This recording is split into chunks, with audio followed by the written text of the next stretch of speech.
ক্ষণে ক্ষণে দেহ মনে বদলায় রং, সন্ধিক্ষণে বুঝিতে না পারি, বোঝাতে না পারি, দ্বিধাদ্বন্দ্ব দেহ মনে বদলায় রং। সন্ধিক্ষণ সন্ধিক্ষণ বদলায় রং, সন্ধিক্ষণ। কিশোর কিশোরীদের বিভিন্ন সমস্যা নির্ভর অনুষ্ঠান সন্ধিক্ষণে আপনাদের সবাইকে সাদর আমন্ত্রণ। আমাদের এই আয়োজনে আমরা প্রতি পর্বে একটি বিষয়ের উপর বাবা মা, কিশোর কিশোরী তাদের সমস্যা, এই বিষয়গুলো তুলে ধরার চেষ্টা করি, তাদের চোখ দিয়ে দেখার চেষ্টা করি তারা কি ভাবছে। বরাবরের মতো আমাদের সাথে আছে আমাদের চারজন বন্ধু, তাদের সাথে আগে পরিচিত হয়ে নেই। সাজ্জাদ, অর্পিতা, প্রতীক, নির্জনা। আর আমাদের সাথে যথারীতি রয়েছেন দুজন বিশেষজ্ঞ। আমি শায়লা শারমিন, নৃবিজ্ঞান বিভাগে আছি, ঢাকা বিশ্ববিদ্যালয়। আমি ডাক্তার হেলাল উদ্দিন আহমেদ, সাইকিয়াট্রিস্ট। আপনাদেরও স্বাগতম। আমাদের আজকের যে বিষয়টি সেটি হচ্ছে স্বপ্নদোষ ও ঋতুস্রাব। বিষয়টি নিয়ে আমরা প্রথমে একটি নাট্যাংশ দেখব, চলো দেখে নেই। বদলায় রং, সন্ধিক্ষণ।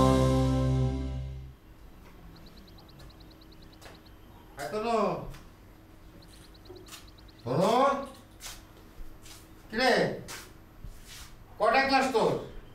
এখনো পড়ে পড়ে ঘুমাচ্ছিস? 8টা বেজে গেছে। এই তো ওঠ। কি হলো, বসে থাকলে কেন? উঠলাম তো। নাম, বিছনা থেকে নাম, নাহলে আবার ঘুমায় পড়বি। নাম। ঘুমাবো না, তুমি যাও। এই তুই আমার সামনে নাম, তুই আগে নাম আমার সামনে।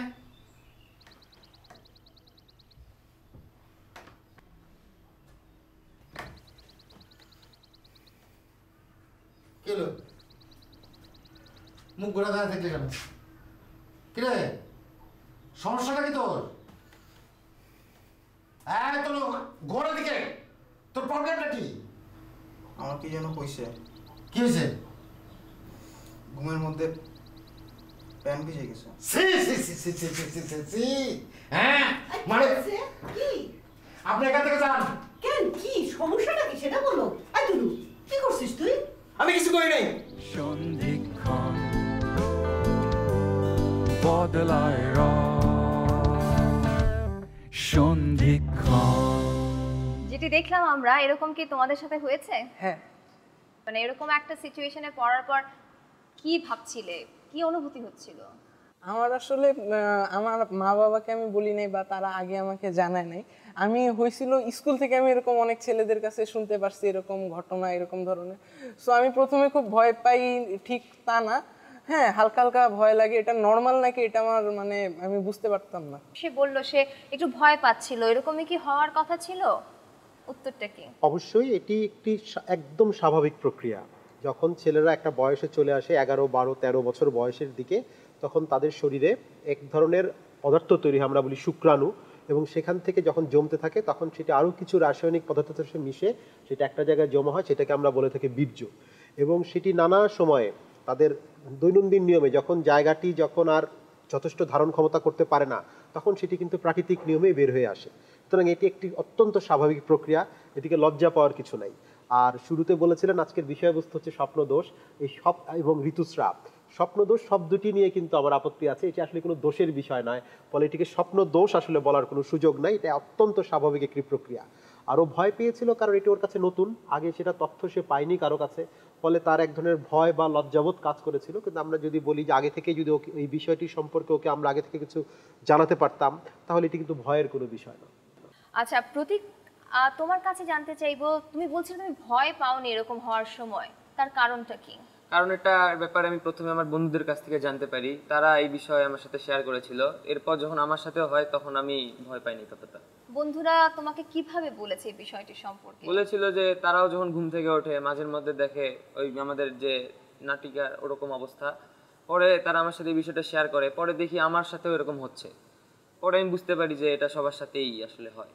সে যে বলল বন্ধুর কাছ থেকে সে জানতে পেরেছে, এই জানাটা কতটুকু সঠিক বা উপায়টা কি ঠিক কিনা? বন্ধুর কাছে সে জানতে চেয়েছে, কিন্তু বন্ধু তার সমবয়সী, তো সেক্ষেত্রে তার সঠিক জায়গা থেকে আসলে তার ইনফরমেশনগুলো আমি জানা উচিত বলে আমি মনে করছি। আচ্ছা, সেক্ষেত্রে সঠিক মাধ্যমটি কি, কোথা থেকে তারা জানতে পারবে? প্রথমত হচ্ছে তারা পরিবার থেকে জানবে। বাবা মা তাদেরকে প্রথম থেকে এই বিষয়টি সম্পর্কে একটা ধারণা দিয়ে রাখবেন যে এরকমটা তার সাথে হতে পারে, এরকম ঘটনা হতে পারে।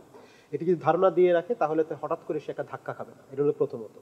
দ্বিতীয়ত, সে বন্ধুদের সাথে শেয়ার করতে পারে, কিন্তু সঠিক তথ্যটি কিন্তু বাবা মাই দেবেন। প্রয়োজন স্কুলের থেকে নিতে পারে, শিক্ষকেরা দিতে পারেন, এবং ইদানিং কিন্তু আমরা দেখছি বইপত্রের ভেতরে এই জিনিসগুলো কিন্তু খানিকটা অন্য রকমভাবেও কিন্তু এই জিনিসগুলো সংযুক্ত রয়েছে, সেখান থেকেও তারা ধারণা নিতে পারে। কারণ শুধু বন্ধুর থেকে যদি তুমি ধারণাটি নাও, সেক্ষেত্রে আমরা বলবো যে ভুল তথ্য পাওয়ার একটি আশঙ্কা রয়েছে। আমরা কয়েকজন বাবা মাকে জিজ্ঞেস করেছিলাম যে তারা তাদের সন্তানদের এই বিষয় সম্পর্কে জানান কিনা, তারা কতটা সচেতন বিষয়টি নিয়ে। তো একটু শুনে নিই তারা কি বলেছেন। মানে ও স্কুলেও ব্যাপারটা হয়েছে, তখন ও খুব ভয় পেয়ে গেছে। বাসায় আসার পরে দেখি অস্বাভাবিক, সে মানে কেমন জানি ইজি হইতেছে না, খাওয়ার জন্য ডাকতেছি সে আসে না। তখন আমি তাকে কাছে ডাকলাম যে কি হয়েছে এরকম। তখন বললো, আম্মু আমার জানি কি সমস্যা মনে হয়। আমি এটা সবারই হয়, প্রত্যেকটা মানুষেরই এরকম এই সময় আসলে পরিবর্তন হয়, এটা কোনো সমস্যা না, এটা নিয়ে তুমি ভাববা না। তখন আমার শাশুড়ি ছিল, ওর তো দাদু ই করলো, আপু আসো তুমি আমার কাছে আসো, দাদু সব ইটি করে দিল আর কি। আগে থেকে এই নিয়ে তার সাথে কোনো না ও মানে আমার মেয়ে তো বেশ উঁচা লম্বা, শারীরিক গ্রোথ একটু বেশি, তো একটু সময়ের আগেই তার এই ব্যাপারটা হয়ে গেছে আর কি। হ্যাঁ হয়, প্লাস আমার মেয়ের স্কুল থেকে এইগুলো সম্বন্ধে ওকে এর আগেই মানে বোঝানো হয়েছে। ও এসে আবার আমার সাথে শেয়ার করে, মা দেখো এইভাবে এইভাবে আমাদের শিখাইছে বা এই করছে, খুব ভালো। সেটা আর আমার মুখের থেকে ওর শুনতে হয় নাই, ওদের স্কুল থেকে ওইটা জানাই দিছে। তারপর যতটুকু আমি জানি সেটা তো বলবোই। এটা প্রথমত আমি আমার ওয়াইফের কাছ থেকে প্রথম জানতে পারি ব্যাপারটা, তারপরে আমি নিজে ওই ব্যাপারে তার সাথে ইনডাইরেক্ট বোঝানোর চেষ্টা করছি যে আসলে এটা খুব স্বাভাবিক জিনিস, এটা সবার ক্ষেত্রেই। তো যতটা সম্ভব পরিষ্কার পরিচ্ছন্ন থাকার কথা আমি তাকে বলছি। আমাকে আগে বলে নাই, তারপরে আমি একাই বুঝতে পারি, তখন ওকে বলি, বলার পরে তারপরে আমার কাছে তখন বলার পরে তারপরে আসে না ওই যে প্যাডগুলি ব্যবহার করার জন্য ওকে বলি। বাবা মা জানিয়েছেন তাদের খেয়াল করার কথা, তারা কিভাবে যত্ন নেওয়ার চেষ্টা করেছেন। এই বিষয় নিয়ে আমরা আরো কিছু জানবো আমাদের বিশেষজ্ঞের কাছ থেকে ছোট্ট একটি বিরতির পর। আমাদের সাথেই থাকুন।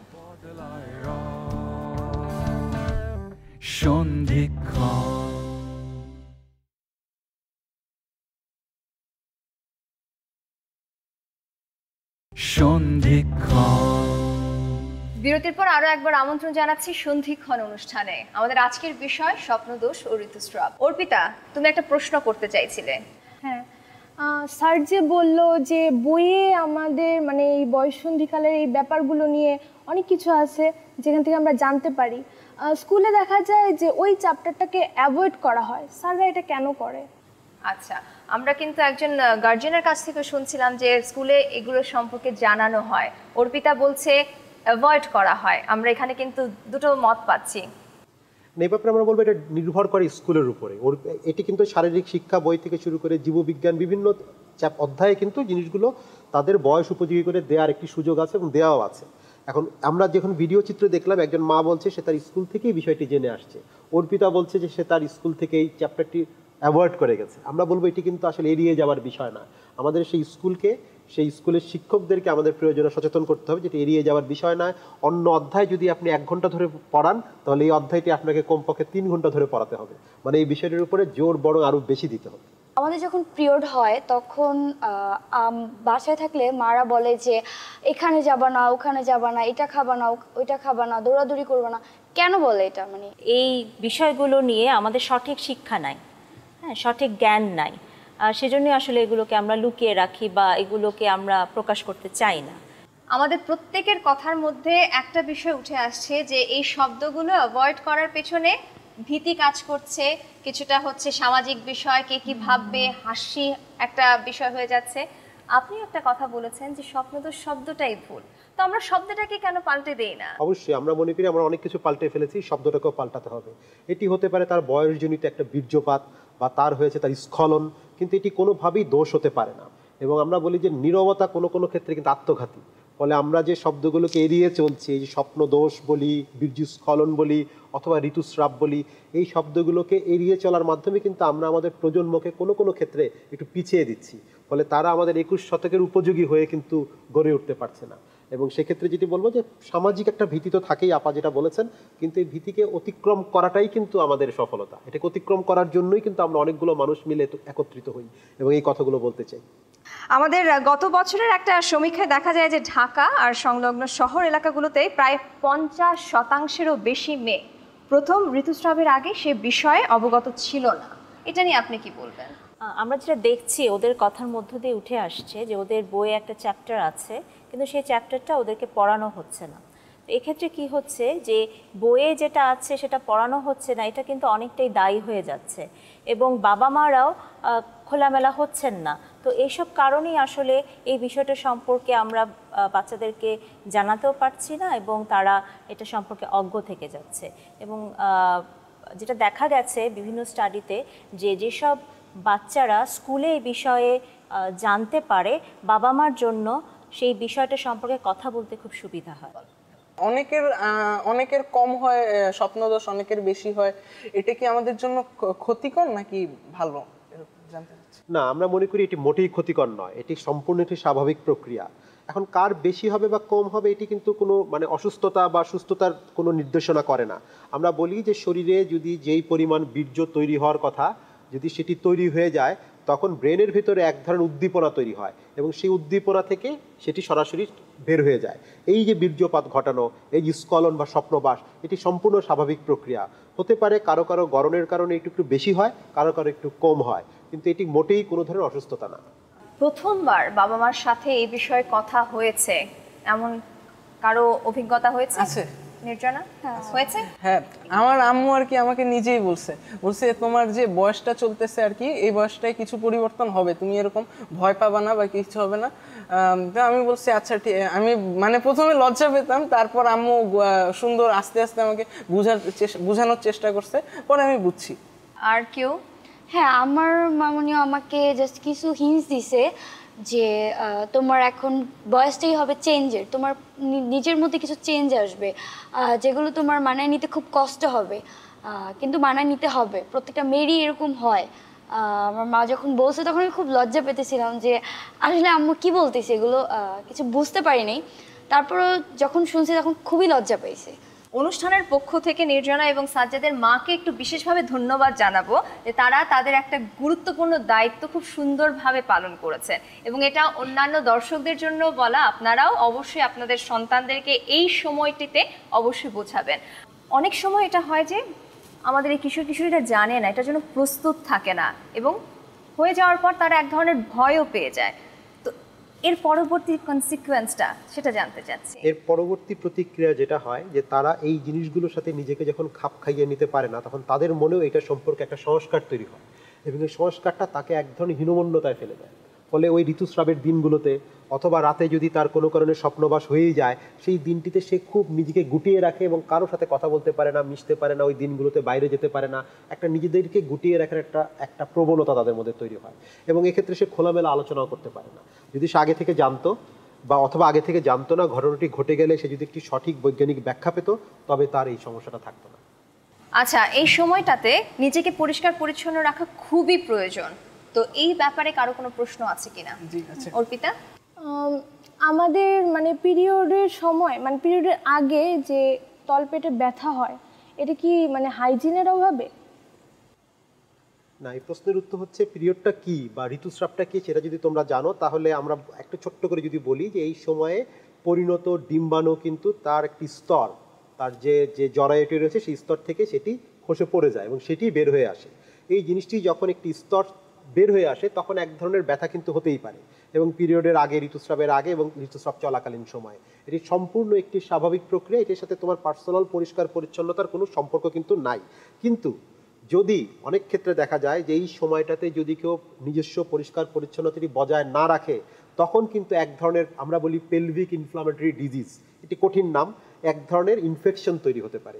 সেটা থেকে সেই ব্যথাটি কিন্তু বহুগুণ বেড়ে যায় এবং বারবার সেটি ক্রমাগত যখন তার ঋতুস্রাব থাকে না সেই সময়ও তার এই ব্যথাটি থাকতে পারে।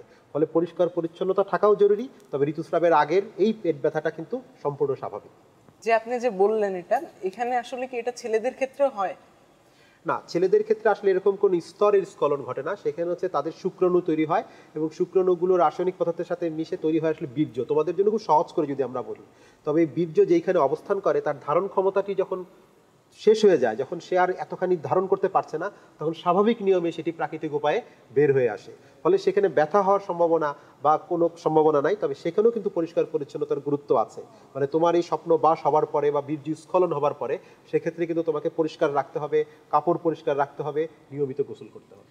আচ্ছা, সেক্ষেত্রে মেয়েদের ক্ষেত্রে আমি যেটা বলবো, যখন ঋতুস্রাব হবে তখন তারা প্যাড ব্যবহার করবে এবং প্যাড যারা ব্যবহার করতে পারবে না তারা তুলো কাপড়ের মধ্যে মুড়িয়ে সেটা ব্যবহার করবে।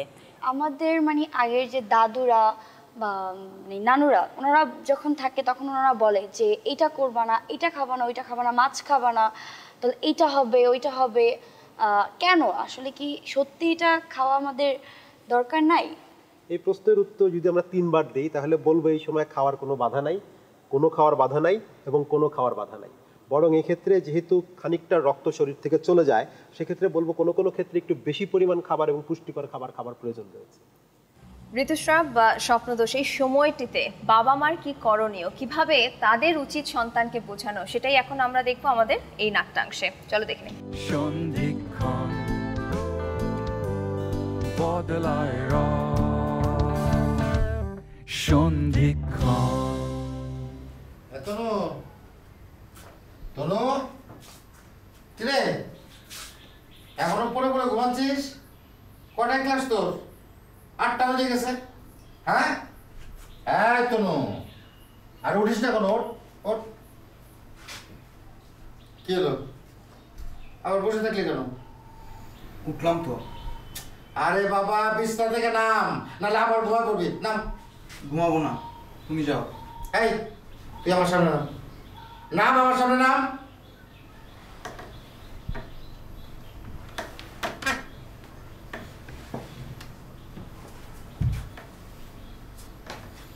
কিরে, হ্যাঁ আবার মুখ ঘুরে ওদিকে দাঁড়ায় থাকলে কেন? কি সমস্যাটা কি তোর? হ্যাঁ বাবা, আমার ঘুমের মধ্যে প্যান ভিজে গেছে। বাবা রে, এইটা কোনো সমস্যা না, এই বয়সে এরকম সবারই হয়, এটা প্রকৃতির নিয়ম। তুমি বড় হচ্ছ, যাও গোসল করে আসো, আর এই সময় পরিষ্কার পরিচ্ছন্ন থাকতে হয়, ঠিক আছে? আচ্ছা যাও।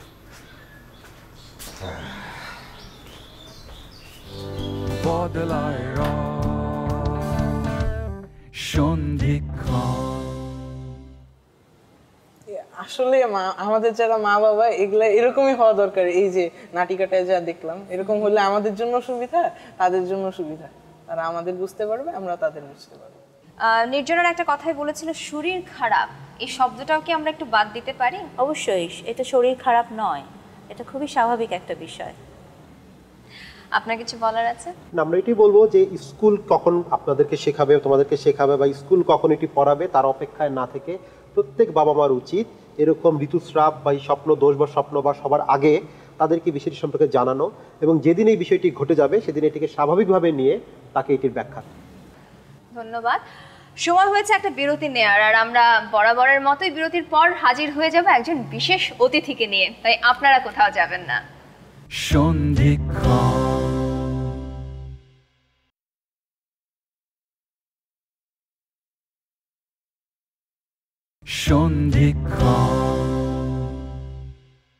বিরতির পর আরো একবার সাদর আমন্ত্রণ আমাদের অনুষ্ঠান সন্ধিক্ষণে। এবার আমন্ত্রণ জানানোর পালা আজকের পর্বের অতিথিকে। আজকে আমরা আমন্ত্রণ জানিয়েছি আমাদের খুব কাছের একজন মানুষকে। দীর্ঘদিন ধরে তার সাথে দর্শক এবং টেলিভিশনের যে সম্পর্ক তৈরি হয়েছে তার অভিনয়ের মাধ্যমে, তিনি আমাদের সবার প্রিয় অভিনয় শিল্পী শিল্পী সরকার অপু। আমন্ত্রণ জানাই তাকে এবার।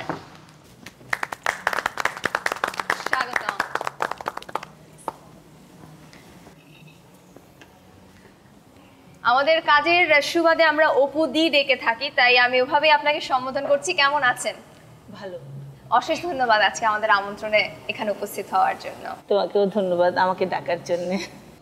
আমার একটা কোশ্চেন ছিল, আপনারও তো ফার্স্ট পিরিয়ড হয়েছে, তখন আপনার এক্সপিরিয়েন্সটা কি ছিল যদি আমাদের সাথে একটু শেয়ার করতেন? হ্যাঁ, সেটা অনেক ভয়ের ছিল। আমরা 5 বোন, মার কাছে যাওয়াই যেত না, কারণ মা সারাদিন রান্নাবান্না নিয়ে ব্যস্ত থাকতো।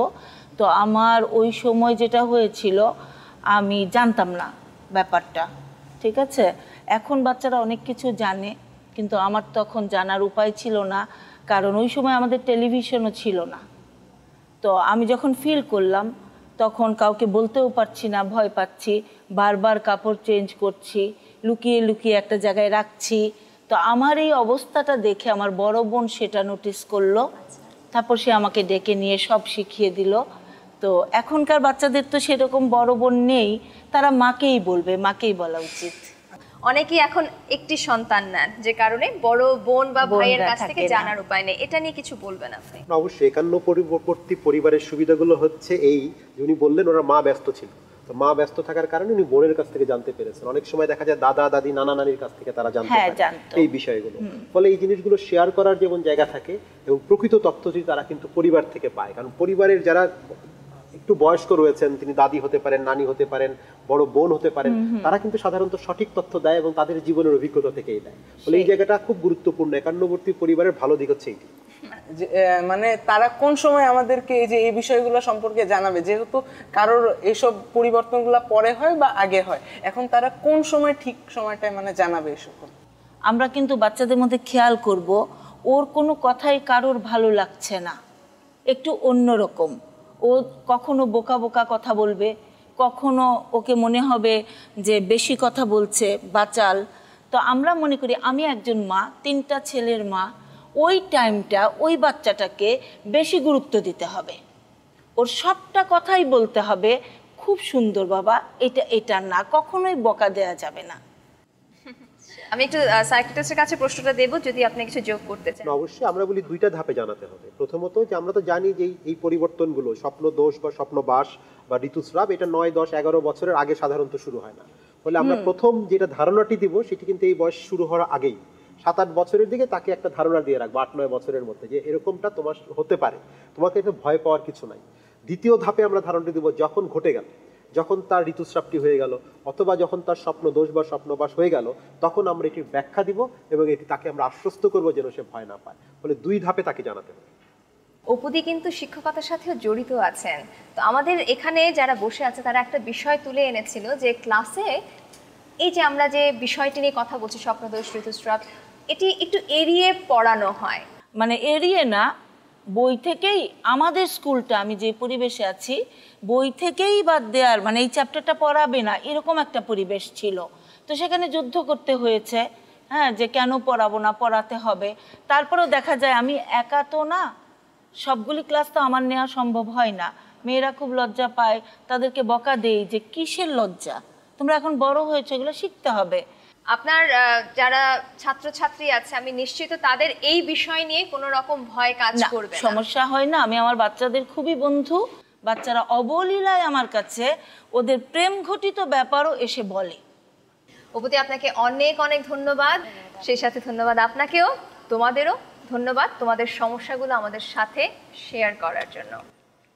স্বপ্নদোষ ও ঋতুস্রাব, বয়ঃসন্ধির শুরুর সময়, নাবালক থেকে সাবালক হয়ে ওঠা সবার জন্য যেন সুখময় হয়, এই প্রত্যাশা নিয়ে আজকের মতো এখানে বিদায় নিচ্ছি।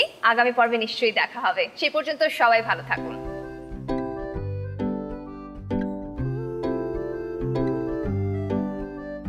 ক্ষণে ক্ষণে দেহ মনে বদলায় রং, সন্ধিক্ষণে বুঝিতে না পারি, বোঝাতে না পারি, দ্বিধাদ্বন্দ্ব দেহ মনে বদলায় রং। সন্ধিক্ষণ সন্ধিক্ষণ বদলায় রং।